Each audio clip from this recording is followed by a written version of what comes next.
All right, Laura, Yes, I am here.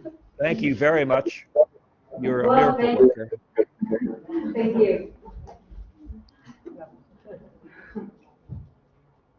Okay, good afternoon. Can you hear me? Yes. Can you hear me? There, Anthony? Yes, yes. Okay, good. So we're beginning this roundtable, Gender and Enlightenments, a historical focus. And we begin with Anthony Vopa. So you can go ahead. I can go ahead. You can go ahead, Okay. yeah. Yeah, Whatever all you right. want. Yeah. Okay, good. Thank you very much. Just a few prefatory remarks. I want, first of all, to thank all the organizers of this conference for doing a superb job under very difficult circumstances, obviously. I appreciate all the work that you put into it. Second is a personal note. I'm so happy to see Sylvia, who I haven't seen in years. We're dear friends, and this is a great occasion from a personal point of view. Okay, so I'm going to read this paper. Um, I'll occasionally ad lib, but mostly I'm going to read it to keep the time limited. The title is A Woman Between Two Cities, Louise d'Epinay, Paris, and Geneva. Okay. Why not begin recklessly with a generalization that is bound to get me in trouble?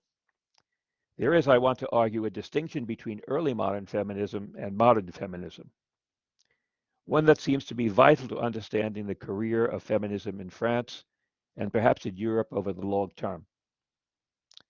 We miss the distinction if we approach gender as an independent variable, as sometimes happens in gender studies, when in fact it was intricately intertwined with old regime hierarchical norms of honor, or in our terms, status norms that were constitutive of old regime societies. I'm drawing here on a patch of the vast literature of politeness or honnêteté from the mid-17th century onward. It is a largely prescriptive literature, which just means that we have to bring to it a healthy skepticism to its descriptions of how people actually behaved, but can be confident that we're learning something about how people felt they ought to behave. Protocols of gender interlocked with protocols of status to make it virtually impossible for cultivated women to perform sustained and concentrated intellectual labor. As Monica Beaulifer has pointed out, the Christian belief that women were equal to men in their capacity to receive divine grace sometimes showed that they were intellectually equal, and yet an implication that is obvious to us was rarely drawn, that the educated professions should be open to women. Bent on maintaining or increasing their social status in the marriage market, dynastic families groomed their marriageable daughters to display their social honor as women by maintaining the appearance of aisance, or effortlessness, in their entire way of life. In polite sociability, and especially in polite conversation, they could not appear to be making an effort in thinking or in speaking. I want to stress they could not appear to be. Theirs was the realm of taste, where immediate and spontaneous impulses carried authority, at the opposite pole from the strenuous effort of argumentation. This distinct deep social logic, and here I have to play anthropologist for a second. Aristocratic women were expected to perform a paradoxical kind of freedom. What made them singularly natural was that they hovered above the determinism that the material necessity of nature imposed on most human beings. That's a complicated sentence. What made them singularly natural was that they hovered above the determination that the material necessity of nature imposed on most human beings. They were free to devote their lives to an aesthetic of play that spurned the merely utilitarian, with no appearance of disciplined effort. Their role was not to work to be useful, but to please effortlessly. The woman who violated that taboo risked being stigmatized and perhaps ostracized as a femme savante, an unnatural creature. The agenda of early modern feminism rarely broke through this constraint. The agenda of modern feminism has made women's self-fulfillment through labor one of its central goals. Freedom from labor pivoted to freedom through labor. In my sweeping generalization, the turn to emancipation through labor has its breakthrough moments in the second. Labor in this sense should not be confused with labor for remuneration. An increasing number of women from the middle ranks of society were trying to make a living by writing for a market, and especially by writing novels. But for women of the aristocracy and the haute bourgeoisie, this kind of self-employment was virtually unthinkable, a complete violation of the aristocratic code of social honor.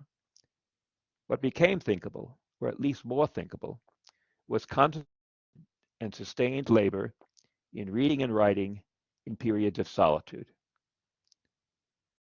intermittent withdrawals from polite sociability. Whether the woman could expose herself by publishing the work, making it available to a reading public, was a vexed question. Perhaps better to read it to a select group of friends. What matters for my purposes is the emancipation of the female mind, that the work itself signified. It is in the 2 or 3 decades before the French Revolution that we find the logic of women's emancipation through work articulated. If only in private at several moments, though it was still virtually unthinkable in high society at large. We find one such moment, the one we will concentrate on here, in 2 private letters that Louise d'Épinay wrote to her close friend Abbé Galiani, the first dated January 4th, 1771, and the second March 14th, 1772, to be found in a remarkable correspondence the friends maintained from Galiani's return from Paris to Naples in 1769 to d'Épinay's death in 1783. In the letter of January 4th, d'Épinay protests the injustice of women being excluded from, quote, all useful occupations. I should stress useful occupations. Though they are not only as intelligent as men, but also have a greater capacity to communicate ideas effectively. The letter of March 14, 1772 has a more theoretical reach. Conventional gender differentiations that have denatured women. If they were raised as nature intended, they would be as qualified as men for serious occupations, quote, serious occupations, end quote. d'Épinay was emphatic that Galiani keep the 2 letters in question absolutely secret. It was not simply that she feared ridicule by the public in general if she exhibited her intelligence publicly. Over the previous 15 years or so, she had become, in the words of her lover, Friedrich Melchior Grimm, a sister of the philosophe. Voltaire, who expected most women to provide him with the light entertainment of gallantry, found d'Épinay to be a truly philosophical woman.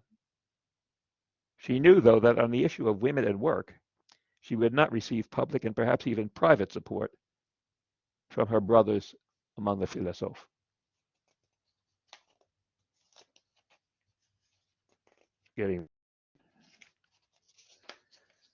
The monument to her commitment to freedom through labor was the Histoire de Madame de Montbrillant, an epistolary novel not published in her lifetime and finally published in a full and reliable edition in 1951.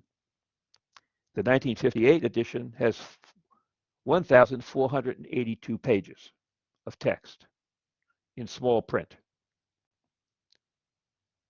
not counting the editor's notes.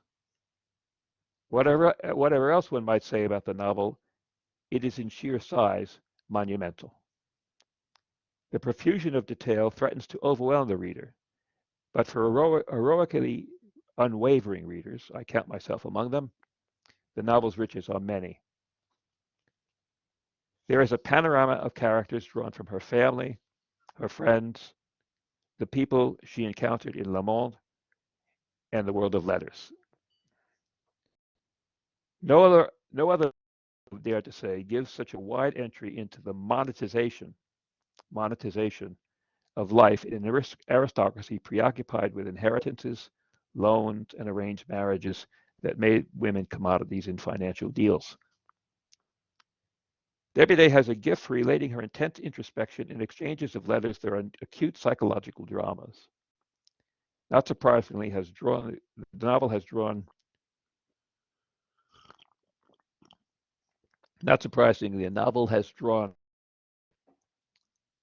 the scrutiny of feminist scholars, whose valuable studies I have depended on in this paper. They have effectively brought the novel and its author out of the shadows cast by the usual casts of both.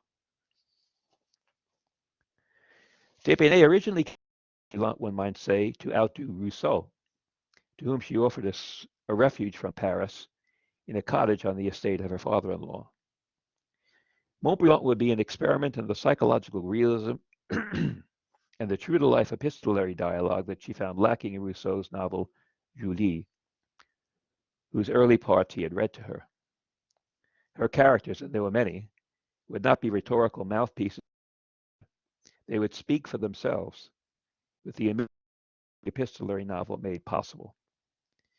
In this way, under the paper-thin cover of fictional names, she portrayed a number of intellectual luminaries who were in her circle of friends, including Rousseau, Duclos, Diderot, d'Holbach, Saint-Lambert, and Friedrich Melchior Grimm, who became her partner in 1755 and strongly encouraged her writing. Her greatest innovation was the fictional character of a tutor who remains in close touch with her well after she enters adulthood.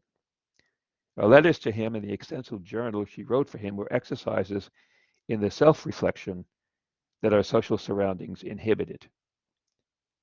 He is, one might say, her impartial spectator, a voice of conscience that at once pulls her away from the corruption of her social circles and keeps warning her that she must remain a social being, following the l'usage, the usage of her world. He is a rationalist in two senses, as a man with clear and steady moral principles, and as a moral pragmatist. Emily, her character in the novel, must find a way to live within that tension-ridden rationalism. I should note that I am sidestepping a question that has preoccupied critics of the novel since its first appearance in 1812. The question turns on the text's extensively documented account of the feud she, Grimm, and Diderot had with Rousseau from 1757 on. To Rousseauists, Despinay, in laying the fault for the feud on Rousseau, was lying, as she habitually did. To admirers of Despinay, the liar was Rousseau. The dispute cannot be resolved with documentary evidence. More important, we don't need to resolve it if we want to recover the full social and cultural meaning of the text. One way or the other, Despinay is deprived of authorial freedom to dramatize her emotional memory with fictional elements. One way or the other, Despinay is deprived of authorial freedom to dramatize her emotional memory with fictional elements. Others is that the mix of documentary fact and imaginary invention served her task of proving to herself and to others that mundane gossip had slandered her. Despite having been raised to practice an excessive complaisance that could not escape being duplicitous, she had achieved a good character. Fiction heightened the richness of factual detail, and the whole became a metaphor for her innovation. The question I am posing is how the self-awareness achieved by this return to her past configured into a modern feminist position. It would be an understatement to say that this woman was an unlikely candidate for modern feminism. The apparent attachment of other society ladies to Rousseau's novels moral vision may have been little more than fashionable. For D'Epinay, it was rooted in her disillusionment with false friends, in her nearly perpetual anxiety, and in moments of despair. Both her parents were of the nobility of the sword, but the lineage was not backed by wealth. The death of her father when she was 10 seemed to open whole new possibilities. Mother and daughter were taken in by the mother's sister and her husband, who as a farmer general was one of the richest men in France. For over 30 years, from 1736 to 1777, D'Epinay lived at La Chevrette, her uncle's imposing chateau.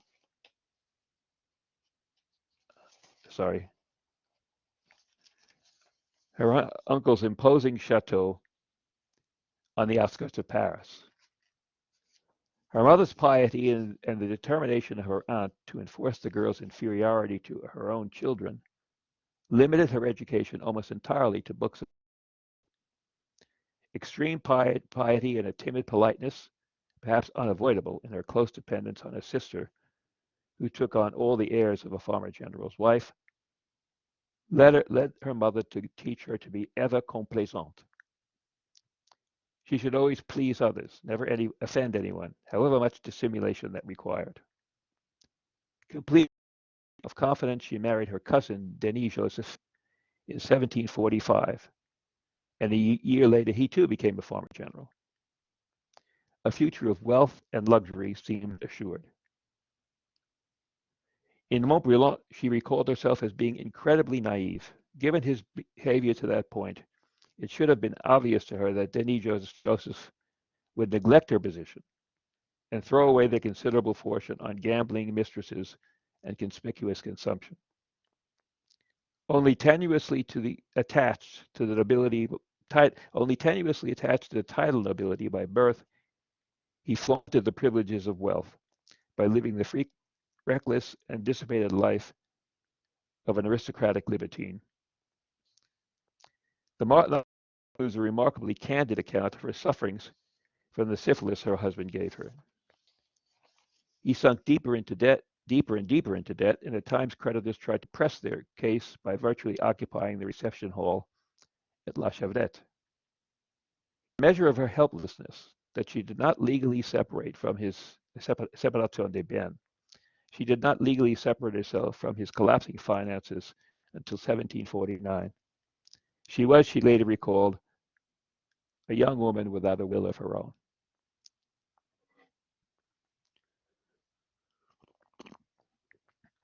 In the preface to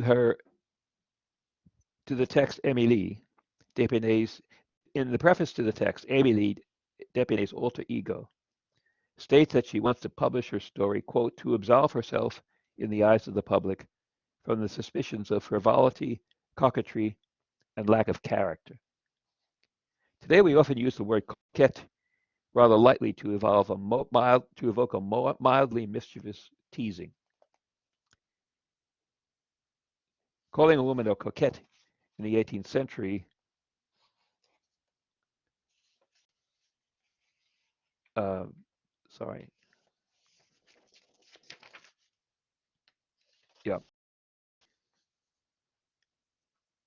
Calling a woman a coquette in the 18th century was a much more serious charge. It meant that she was characterless, never sincere in her approach and her conduct, self-absorbed in endless manipulative strategies, not to be trusted about anything. I should note quickly that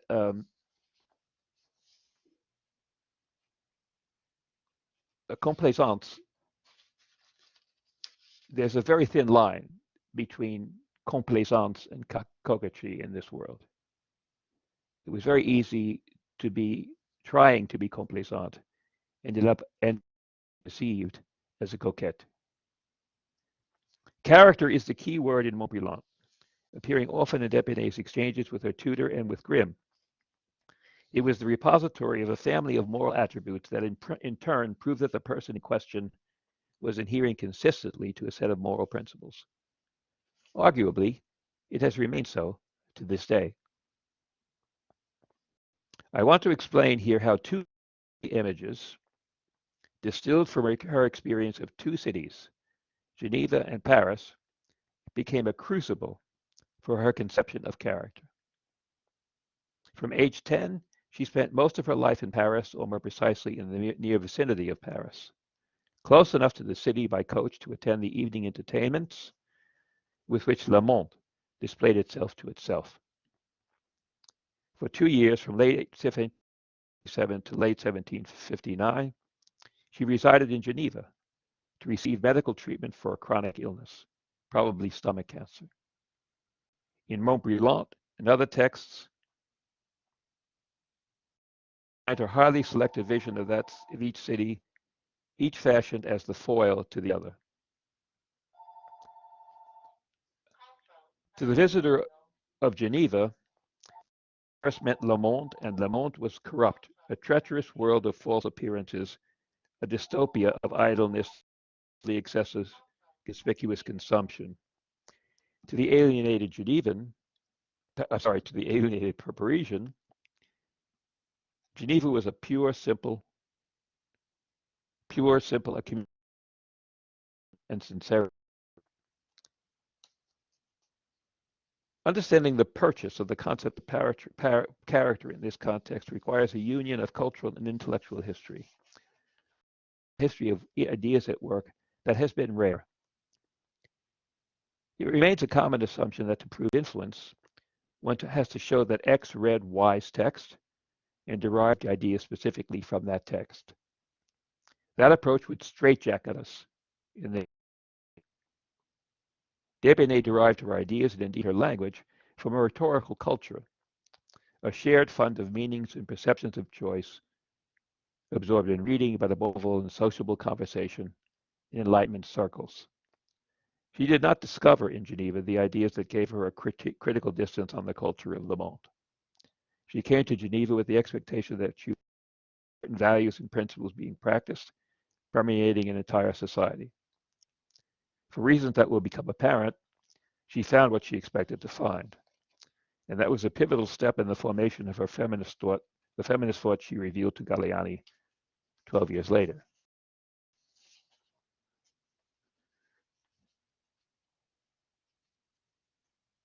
It is well known that the principle of utility, a belief that all members of society should be useful by contributing to the common good, permeated the rhetorical culture of the 18th century society, of the 18th century Enlightenment, in an explicit rejection of the premium put on leisure and lavish outward display in aristocratic society. I should note here that I'm going to avoid the word, though I'm using the word, I'm going to avoid the word utilitarian for the simple reason that it inevitably evokes English utilitarianism, particularly in the person of Bentham.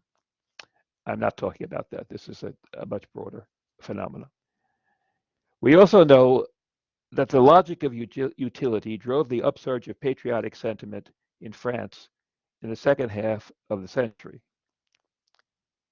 Nor is this the utility of present-day algorithmic market calculations. It evoked a new, morally meaningful civic ideal. We need more attention to the moral energy of the early.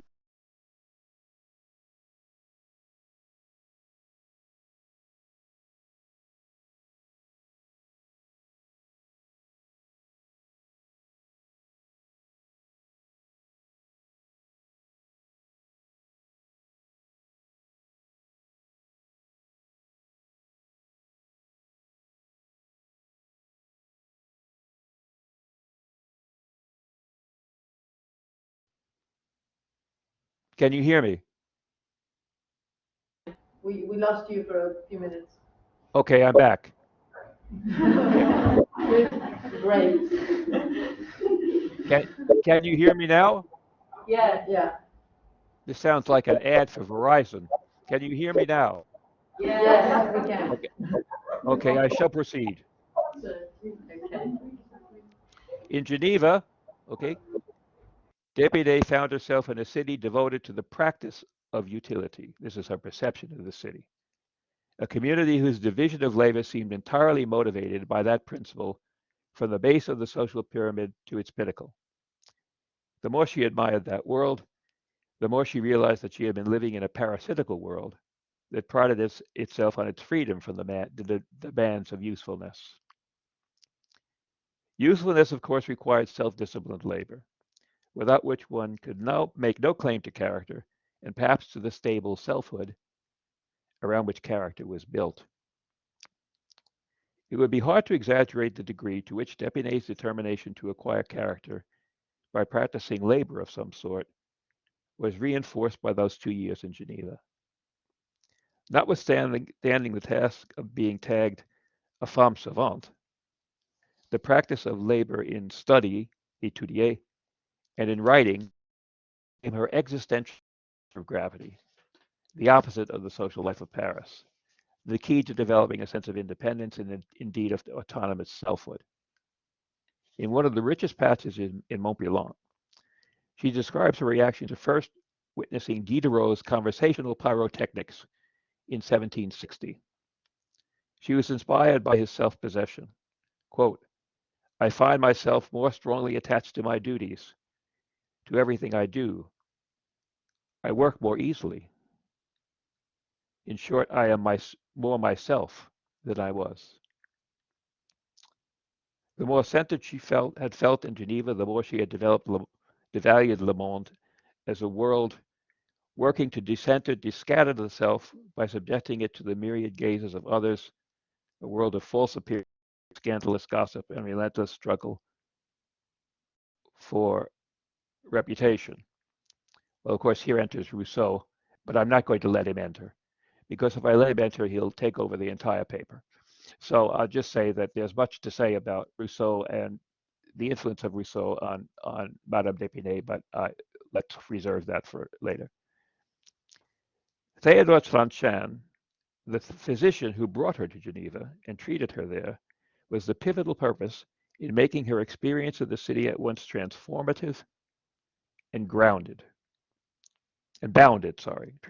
and bounded, cushioning his medical expertise in a remarkably personal attention to care. Tronchin had gained a European-wide fame, bringing to Geneva society women who found at least some relief under his tutelage. In July 1756, before she came to Geneva, Tronchin wrote to her a letter advocating a Stoic ethos as the key to her cure.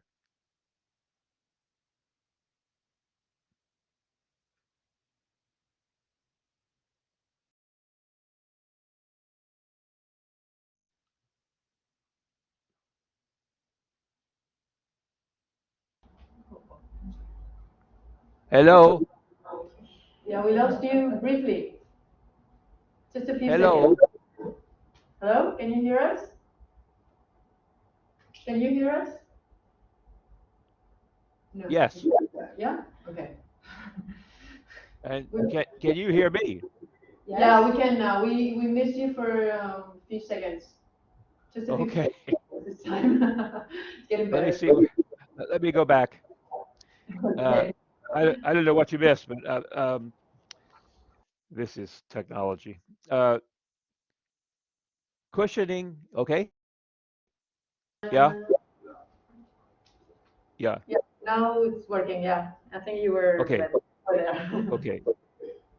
Well, cushioning his medical expertise and a remarkably personal attention to care, Tronchin had gained European-wide fame, bringing to Geneva society women who found at least some relief under his tutelage. In July 1756, before she came to Geneva, Tronchin wrote her a letter advocating a Stoic ethos as the key to her cure. Stoic ethos as the key to her cure. The truth of Stoicism, he wrote, quote, is that our happiness will be in ourselves, and that it weakens from the support that comes from outside itself, end quote. Tronchin had made the basic tenets of Stoic philosophy the lodestar of his therapy. We must be careful here not to exaggerate the degree to which Tronchin to the Stoicism of the ancients.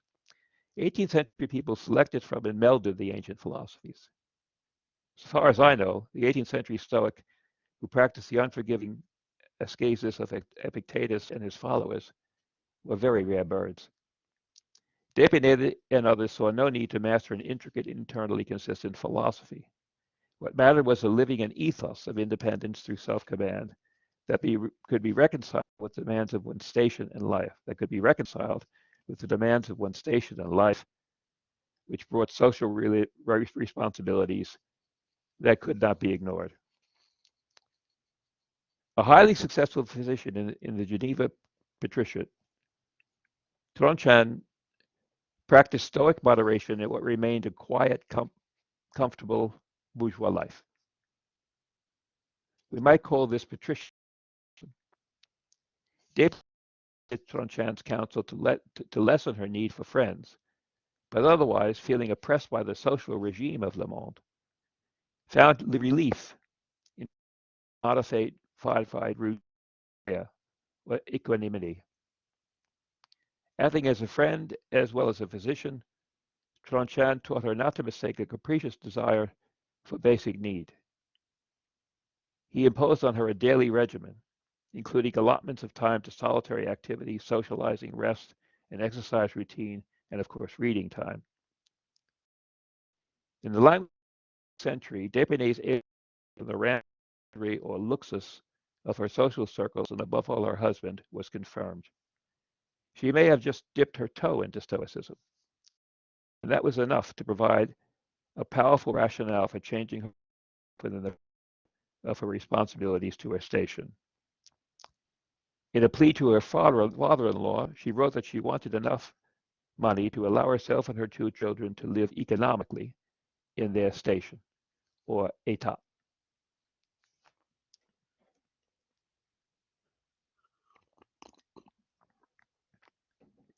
Tronchin and his Geneva gave her precisely the counterexample she needed to put a distance between herself and the excesses of Le Monde. And yet, thanks especially to the scholarship of Helena Rosenblatt and Richard Watmore, we now know that Geneva idealized Geneva once during a fraught period of internecine conflict in its history. One side was the patriciate of bankers, merchants, and prosperous professionals who controlled the Council of 100, which in the course of the century had come to monopolize actual government. On the other side, the larger Council of 1000, composed mostly of a citizenry of artisans and shopkeepers and local trade, who wanted to democratize the government but met infrequently and played only a tightly restricted advisory role. The increasingly entangled in Parisian affairs. The patricians, had become increasingly entangled in Parisian affairs and especially in the finances of the French debt. The artisans read into the situation a rerun of the story of luxus and corruption that figured so large in classical republicanism. The patricians' luxury in their homes, their dress, and their entertainments threatened to corrupt the city and eventually ruin it. It was from that angle of vision that Geneva seemed in danger of becoming a little Paris. And yet it is not surprising that D'Épinay, despite her aversion to Parisian high society, took the side of the patriciate in her several detailed descriptions of the city government to Grimm. She saw the city almost entirely through the eyes of Tronchin, family, and their circle of friends. She gave a dismissive nod to popular grievances, finding that the city, as it was now organized, was working quite well. She simply missed what the stakes in the political conflict were for the artisanate. Her counter-imaginary to her negative imaginary of Paris was a work-devoted elite who resisted pressure from the lower orders. Looking back from this vision, this vision seems blatantly elitist. Coming at it from what preceded it, it is, despite its elitism, a marked turn for a woman of her background. It inspired her to embrace a work ethic she had already begun practicing in her earliest writing. The monument to this turn was Montblanc, a good part of which she must have written in Geneva, despite Tronchin's efforts to limit her life to a life of rest. She finished a full draft of the novel in 1762, roughly 3 years after returning to Paris.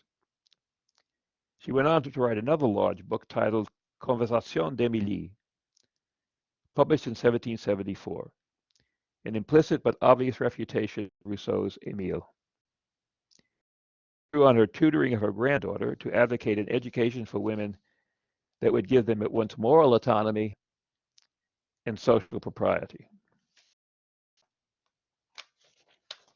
In 1783, just 3 months before her death, it became the first book to receive appropriately the French Academy's Montyon Prize for a work of, quote, utility to the nation and humanity.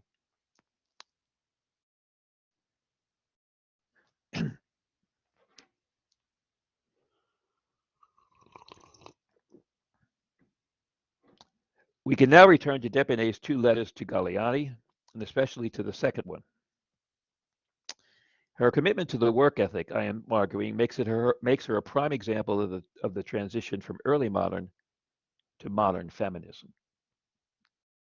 Was her feminism an Enlightenment feminism? Of course, her thought had everything to do with the Enlightenment.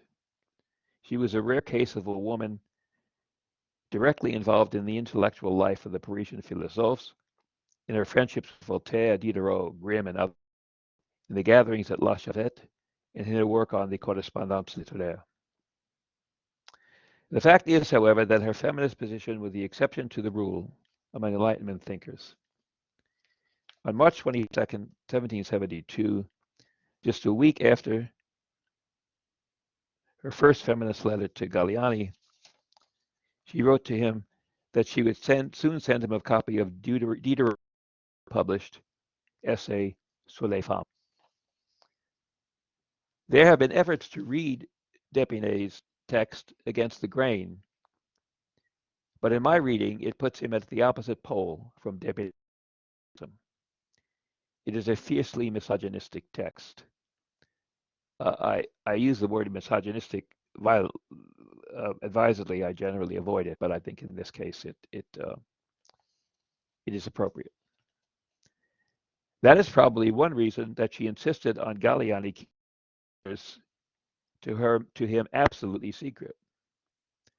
There is no way of knowing whether she confided her feminist views to Grimm. I tend to doubt it. Can we say that this woman, despite being raised in aristocratic privilege, great wealth, and deeply rooted gender assumptions, was adopting a way of life that was being preached widely by bourgeois authors? Men of letters were defining themselves as the nation's moral tribunal, in direct contrast to the aristocratic ethos of conspicuous leisure and aisance. They were insistent in their claim that cultural and moral authority had to be grounded in concentrated and sustained intellectual labor.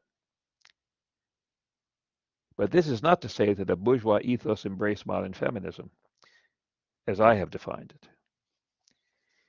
In the emerging bourgeois discourse, women's work was to be confined to the domestic sphere, in contrast to the aristocratic woman's scandalous and promiscuity. d'Épinay's writing challenged that rising notion of a gender division of labor, and so did her life. She made her home a refuge from the relentless demands of mondanité, a place for the solitude that the sustained labor of writing required. Her juxtaposition of Paris and Geneva, precisely because they imaginary appeals from life experience, played no small role in that quiet but resolute deviation. Thank you.